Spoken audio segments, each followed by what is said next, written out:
Tous nos cœurs brûlent cette espérance du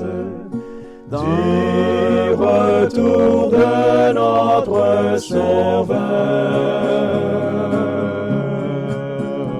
Différents faits divers nous interpellent et nous incitent à la réflexion. Ils annoncent un événement imminent et d'une grande importance. Mais comment l'analyser?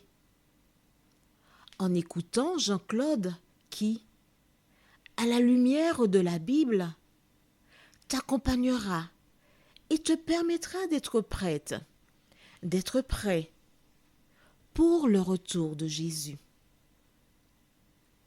Note que les éditions spéciales sont disponibles sur YouTube. Quelle est la réponse 2? Le 2, c'est le chiffre. Je te salue fraternellement en Jésus-Christ, le Sauveur du monde. C'est Jean-Claude qui partage avec toi cette nouvelle série qui s'intitule « Découvrir la vérité ». C'est encore avec joie qu'aujourd'hui je te retrouve. Avec joie parce que, plus que jamais, les différents événements qui prennent place dans ce monde nous démontrent que Jésus revient nous chercher. Aujourd'hui, nous verrons « Ton nom sera ». Juste avant, prions. Notre Seigneur et notre Dieu, grande est notre joie en cet instant parce que nous sommes en mesure, une fois de plus, de nous laisser conduire par le Saint-Esprit qui seul introduit l'homme en présence du Créateur des cieux et de la terre. Merci Seigneur. Nous t'avons prié au nom de Jésus et pour ta gloire éternelle. Amen. Précédemment, Dieu déclara à Abraham, « Sois intègre, sois juste dans ce que tu fais. Marche devant moi en ayant la crainte de mon nom et je m'occupe du reste. » Nous lisons aujourd'hui dans Genèse 17, les versets 4 à 6.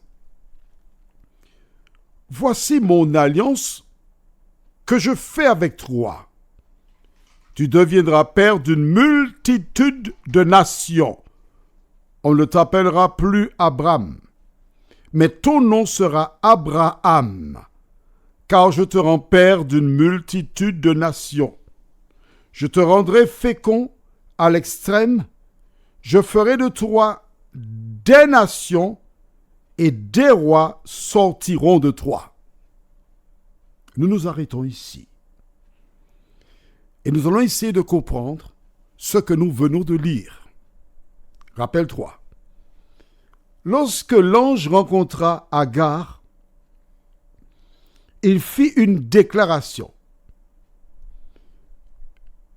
Nous retournons dans Genèse chapitre 16 et nous lisons les versets 10 jusqu'au verset 12. L'ange de l'Éternel lui dit, « Je multiplierai ta postérité et elle sera si nombreuse qu'on ne pourra la compter. » L'ange de l'Éternel lui dit, « Voici, tu es enceinte, et tu enfanteras un fils à qui tu donneras le nom d'Ismaël, car l'Éternel t'a entendu dans ton affliction. Il sera comme un âne sauvage, sa main sera contre tous, et la main de tous sera contre lui, et il habitera en face de tous ses frères. » Elle appela Atal El-Roi le nom de l'Éternel qui lui avait parlé, car elle dit, « Ai-je rien vu ici après qu'il m'a vu ?» L'ange donc avait déjà annoncé à Agar qu'Ismaël aurait quoi? Alors, verset 12, « Il sera comme un âne sauvage, sa main sera contre tous, et la main de tous sera contre lui, et il habitera en face de tous ses frères. Tu te poses la question, et je partage avec toi la même question que j'ai eue.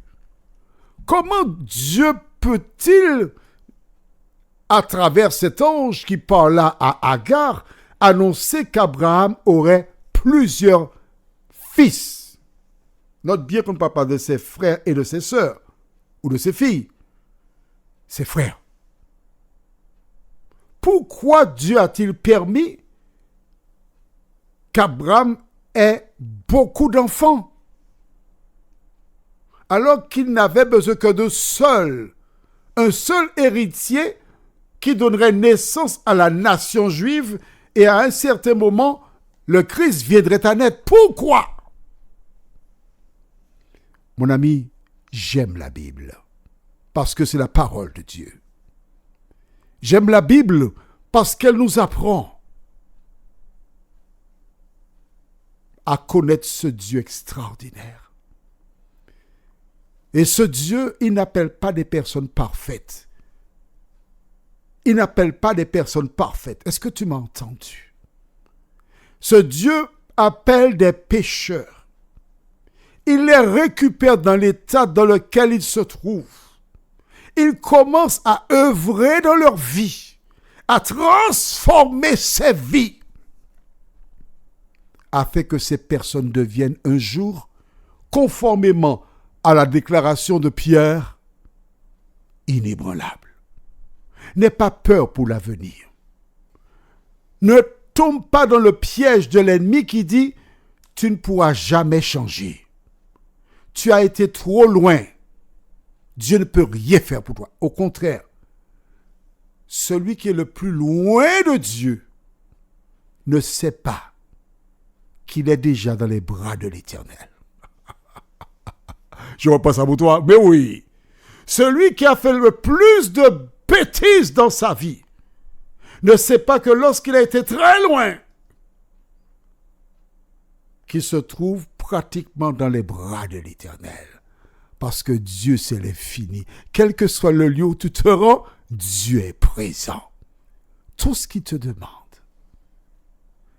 c'est de faire comme le larron sur la croix. Le larron qui a été condamné à cause de ses actions. Il n'a pas fait le bien, il a fait le mal.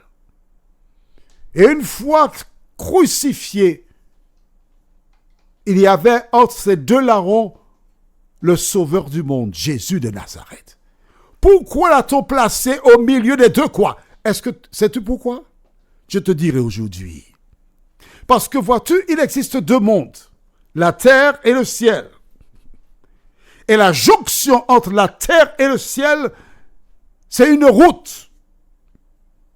La route qui permet de laisser la terre pour aller au ciel, cette route, c'est la croix de Jésus de Nazareth. Voilà pourquoi la croix de Jésus devait être au milieu des deux autres croix. Et cet homme qui était condamné, des personnes jubilaient en le voyant sur la croix. Elles étaient heureuses. On se débarrasse d'un ennemi public. Cet homme, il était très loin de Dieu.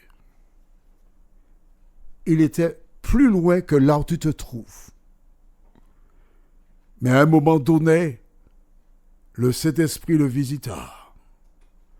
À un moment donné, l'Esprit le visita et il dit clairement à tous ceux qui l'écoutaient, tous ceux qui entendaient.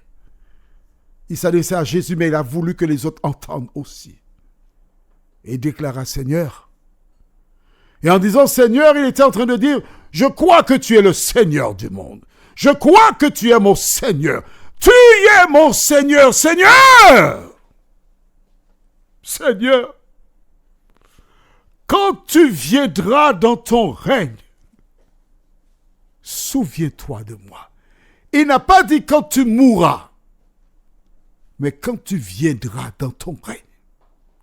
Je sais qu'un jour tu descendras du haut des cieux, chercher celles et ceux qui ont fait la paix avec toi. Alors à ce moment-là, je souhaite que tu que tu me récupères aussi. Tout était ficelé. Mais Jésus était là. Et le Sauveur lui répondit, je te le dis aujourd'hui, à l'instant même, ton cas est scellé. Tu seras avec moi dans le paradis. Il n'a pas eu le temps d'être baptisé. Il n'a pas eu le temps de passer dans quelque école pour apprendre quelque chose, mais il avait compris l'essentiel. Donner son cœur à Jésus. Toi aussi qui m'écoutes, tu as la possibilité de donner ton cœur à Jésus. Alors nous restons avec nos versets, parce que Dieu déclara, on ne t'appellera plus Abraham, mais ton nom sera Abraham. Vois-tu, lorsque l'Éternel est avec toi, il y a un changement qui s'opère. Le changement, c'est que Saint Paul écrit dans 2 Corinthiens 5, verset 17, « Si quelqu'un est en Christ, il est une nouvelle créature. Les choses anciennes sont passées. Voici toutes choses sont devenues nouvelles. Nouvelles personnes. » Il y a une différence entre celui qui a accepté Jésus et celui qui n'a pas Jésus dans sa vie. Parce que celui qui accepte Jésus est transformé. Il est un chrétien. C'est là que Dieu fit alliance avec Abraham et lui a dit, au verset 6, « Je te rendrai fécond à l'extrême, je ferai de toi des nations, et des rois sortiront de toi. » Alors des rois, on peut comprendre. Pourquoi? Parce que on devenait roi de père en fils. Et entre le moment où la royauté existera, jusqu'à la naissance de Jésus, beaucoup de personnes seront des rois. Mais lorsqu'il dit des nations, attention, cela veut dire des personnes de différentes ethnies, des personnes de différents peuples. C'est-à-dire que, en dehors de Saraï, Dieu savait déjà, attention, ce n'est pas Dieu qui a envoyé Abraham, devenu Abraham, faire des enfants avec d'autres femmes. Je voudrais que tu comprennes que Dieu respecte la liberté des uns et des autres. Dans Deutéronome 30, verset 15, la Bible déclare, « Vois, je mets aujourd'hui devant toi la vie et le bien, la mort et le mal. » L'homme choisit sa destinée. Dieu le savait. Dieu sait tout de toi. Mais ce n'est pas lui qui te pousse à faire le mal. Prions. Notre Seigneur et notre Dieu. Voici Abraham qui a changé de nom, qui devait Abraham.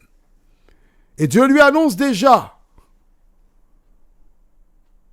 qu'il aime, qu'il l'accompagne. Dieu n'accompagne pas le péché. Dieu accompagne celle ou celui qui met sa main dans celle de l'Éternel des armées. Merci au notre Dieu de nous garder. Merci de nous diriger. Merci de nous faire du bien. Nous t'avons prié au nom de Jésus pour ta gloire éternelle. Amen. Je te souhaite une bonne journée sous le regard de Dieu. Et n'oublie pas que Dieu a un projet pour toi. Laisse Dieu te surprendre.